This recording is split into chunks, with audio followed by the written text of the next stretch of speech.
अच्छा, इसमें ना कोई सुतून नहीं है, विदाउट सुतून बनाई हुई है मस्जिद पूरी गोल, और अंदर से देखो इसका माहौल। अच्छा, यहाँ पे घर ना इस तरह के होते हैं, लग्जरी विलाज होते हैं और बाहर बड़े बड़े जहाज खड़े हुए होते हैं, और कुछ अंडर कंस्ट्रक्शन है, जैसे ये प्लॉट है किसी का भी कोई बनाएगा यहाँ पर, और ये जो बिल्डिंग है ऑलरेडी बने हुए हैं वो यहाँ पर इस तरह के होते हैं। तो मेरी जो डिस्कशंस होती हैं उसका 90% महवर आप लोग होते हैं, आपके सवाल, आपके जवाब, आपके मामलात, आपको गाइडेंस देना। तो इसीलिए आप वीडियो को आखिर तक देखेंगे तो इंशाल्लाह आपको आपके भी किसी ना किसी सवाल का जवाब जरूर मिलेगा, क्योंकि मेरा महवर आप हैं, आपसे मैं जुड़ा हूं, मैं आपसे हूं, आप हैं तो मैं हूं, वरना मैं कुछ भी नहीं।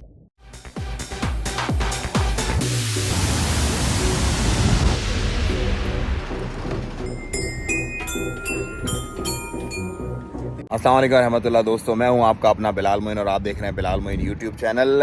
Welcome to my YouTube channel. अगर आप नए हैं तो सब्सक्राइब करें और शेयर करें ज़्यादा से ज़्यादा। मैं आपको दिखाता हूं ओमान की हैपनिंग्स और ओमान के अंदर जो चीज़ें चल रही होती हैं वो।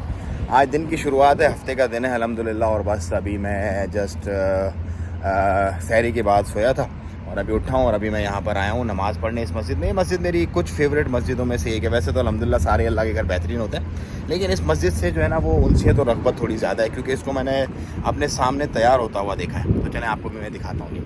माशाल्लाह यहाँ पे ओमान में जो है ना मस्जिदें मैंने बहुत मिस किया यार। हमारे अमेरिका में जब मैं था ना, यहाँ की मस्जिदों को मैंने बहुत मिस किया।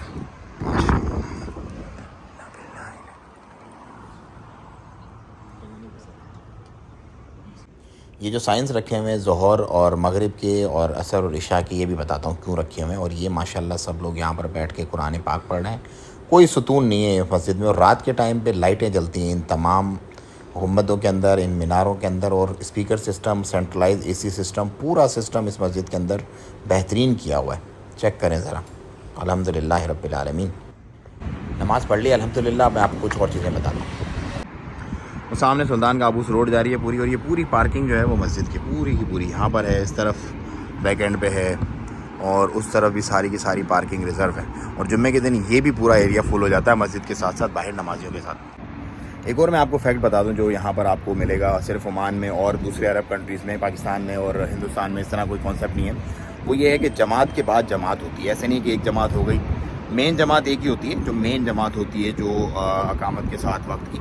उसके बाद लेकिन जैसे जैसे लोग जुड़ते रहते हैं, 2 बंदे आ गए, 3 बंदे आ गए, तो वो अपनी जमात करवा लेते हैं बैक टू बैक। मतलब जमातों का सिलसिला जारी रहता है। हर नमाज के बाद एक जमात मेन होती है, उसके बाद जैसे 2 बंदे आ गए, 3 बंदे आ गए, बजाय इसके कि अलग अलग वो नमाज़ पढ़ें अपनी, वो जमात करवा लेते हैं और वो जमात फिर बड़ी हो जाती है। तो ये एक बहुत अच्छी चीज़ है, इसको दूसरे मुल्कों में भी अडॉप्ट करना चाहिए कि हर बंदे को चलो जमात मेन वाली अगर मिस हो गई तो दूसरी जमात के साथ बना के नमाज़ पढ़ ले अपनी।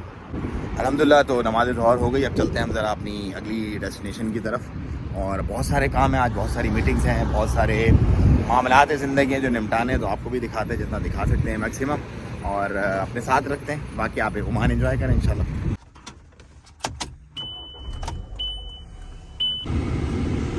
आज के दिन में अभी तक मैंने सिर्फ और सिर्फ 8 मिनट ट्रैवल किया है, बस पूरे दिन में 8 मिनट।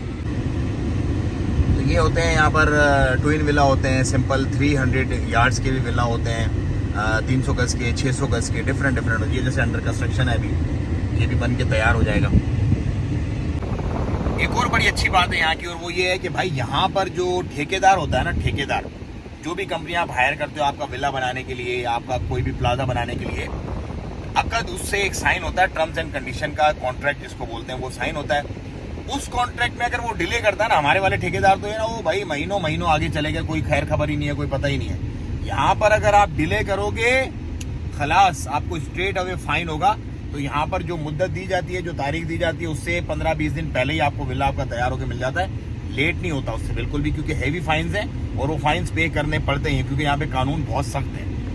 अच्छा, अब एक और चीज़ है जो मुझे सवालात आते हैं कंपनी से बनाने से रिलेटेड, उनका भी मैं भी आपको जवाब देता हूँ हाथ के हाथ ही, ताकि आपको आइडियाज़ आपके क्लियर हो जाएं। देखें, बहुत बड़ी तादाद जो है मुझसे पूछती है, भाई बिलाल हमको यहाँ पर आना है, अपना बिजनेस करना है, लेकिन हमें फैमिली के साथ यहाँ पर रहना है। बिल्कुल भाई, हम भी फैमिली के साथ यहाँ पर रहते हैं अल्हम्दुलिल्लाह, कई सालों से रहते हैं यहाँ पर, और फैमिली के लिए बेहतरीन एनवायरनमेंट है सल्तनत ऑफ ओमान का, बेहतरीन। अब प्रोसीजर क्या है, प्रोसीजर मैं आपको बताता हूँ, थोड़ा सा लंबा होगा, लेकिन सुनिएगा आखिर तक, आपको समझ आ जाएगी पूरी बात। तो भाईजान बात यह है कि यहाँ पर आप आएंगे सबसे पहले खुद, जो मेन बंदा होगा, आपका वीज़ा हम प्रोसेस करेंगे, आपकी कंपनी बनेगी, कंपनी बनने के बाद आपका वीज़ा हम प्रोसेस करेंगे। आप जहाँ पे भी बैठे हो पूरी दुनिया में कोई दिक्कत नहीं है, आपको अपना मेडिकल वहाँ से हमें भेजना है, हम आपका वीज़ा प्रोसेस करेंगे और हम आपको यहाँ पर हम आपको वीज़ा भेजेंगे, आप यहाँ पर आ जाएंगे। यहाँ पर आएंगे तो आपका वीज़ा जो है वो इमिग्रेशन प्रोसेसेस होंगे यहाँ पर। उसके बाद आपका बनेगा पताका, जिसको बोलते हैं रेजिडेंट कार्ड। अगर जो लोग अल अरब में रहते हैं, वो जैसे अमेरिका में ग्रीन कार्ड होता है, यहाँ पर रेजिडेंट कार्ड होता है, जो कि एक्सपेक्ट्स का बनता है, ओमानियों का भी बनता है, एक्सपेक्ट्स का भी बनता है, वो आपका बनेगा। उसके फ़ौरन बाद हम आपकी फ़ैमिली का प्रोसीडिंग से स्टार्ट कर देंगे। फैमिली वीज़ा की जो फ़ीस है वो यहाँ पर सिर्फ और सिर्फ 30 रियाल ओमानी है, only 30 riyal Omani. 30 riyal Omani में पर है फैमिली जो है वो आपका बच्चा हो, माँ हो, जो भी हो, बीवी हो आपका, वो आपकी यहाँ पर पहुँच जाएंगी 30 रियाल ओमानी में। उनकी प्रोसीडिंग्स वैसी होगी, उनको वहाँ से मेडिकल भेजना है और मेडिकल भेजने के बाद उनका वीज़ा, तो आप अपनी फैमिली के साथ यहाँ पर रह सकते हैं ईजीली, चिल फिल। और यहाँ पर दूसरे जो ममालिक हैं जैसे स्पेशली सऊदी है, एग्जिट एंट्री हेड एक परेशानी कुछ नहीं है भाई। पासपोर्ट आपके पास है, जब दिल करे टिकट खरीदो, सलाम वालेकुम, निकल जाओ, घूम फिर के आओ, चिल करो, इजी लाइफ है भाई। मेरे जैसा आज़ाद बंदा यहाँ पे रह रहा है ना, तो कोई भी रह सकता है, सिंपल बताऊँ, क्योंकि मैं जो है ना वो बहुत आज़ाद हूँ, मतलब ओवर एक्सपेक्टेड आज़ाद हूँ। तो मैं अगर यहाँ पे रह रहा हूँ तो आप समझ लो कि आप रह सकते हो, मतलब अमेरिका को छोड़ के मैं यहाँ पे रह रहा हूँ, तो आप क्यों नहीं रह सकते? रह सकते हो, आप इजीली रह सकते हो, एंजॉय कर सकते हो। उसके बाद आपको अपने कोई फैमिली मेम्बर्स को अगर बुलाना है तो उसके लिए आप अपनी, जिस तरह बहुत सारी दुकानें होती हैं, जैसे ये कुछ दुकान है, कुछ दुकान खोलो, बिजनेस करो, बंदा बुला लो, वीज़ा मिल जाएगा आपको। फैमिली मेम्बर्स बुलाने, अपने काम के बंदे बुलाने, कोई भी काम स्टार्ट करना है, काम स्टार्ट करो, वीज़े अप्लाई करो, वीज़े निकलेंगे, बंदे बुला लो। सिंपल प्रोसीजर है भाईजान, सिंपल, बहुत सिंपल है। बाकी हम यहाँ बैठे हुए इंशाल्लाह आपको सपोर्ट करेंगे। डिटेल्स मैंने पूरी अपनी ऑलरेडी जो मेरी एग्जिस्टिंग वीडियोस हैं यूट्यूब की, उसमें मैंने शेयर की हुई हैं सारी की सारी आप लोगों के साथ, वो आप जाके देखें, आपको बहुत रहनुमाई मिलेगी इंशाल्लाह उनसे।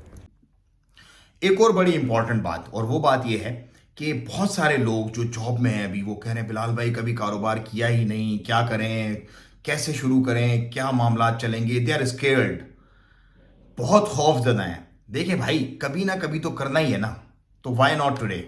मैं तो बस आपको ये कहता हूं कि कभी तो जिंदगी में करना है ना, तो आज क्यों नहीं। ये डिसीजन, ये सख्ती, ये एक प्रेशर गेम जो है, आपको जिंदगी में कभी ना कभी लेनी पड़ेगी।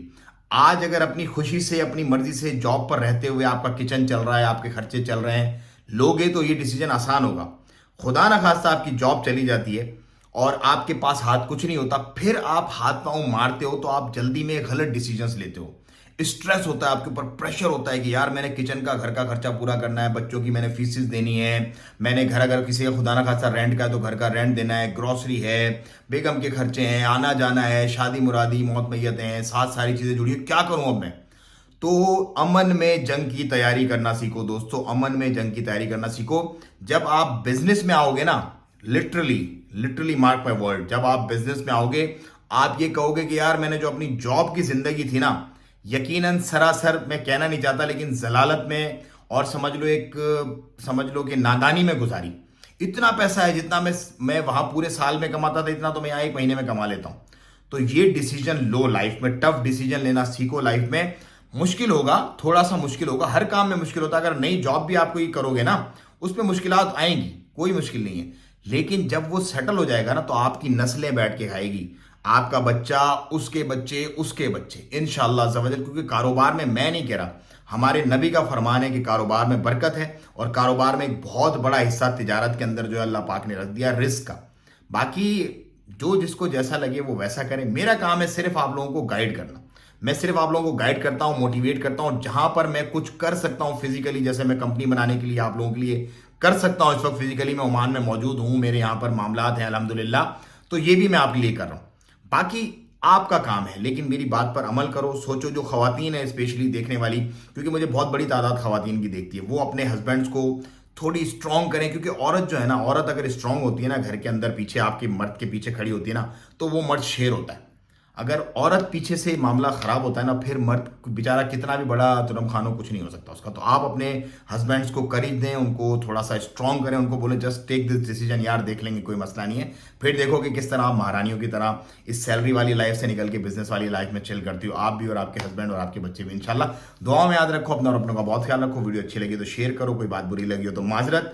और बाज़ दफ़ा लोगों को ऐसा लग जाता है कि यार मैं रवानी के अंदर कुछ एटीट्यूड या कुछ भी नहीं है, मैं आपकी तरह एक कॉमन नॉर्मल सा बंदा हूँ, और इंसान खता का पुतला है, खताएं हो भी जाती है, तो उसको दरगुजर करके आगे चलना चाहिए।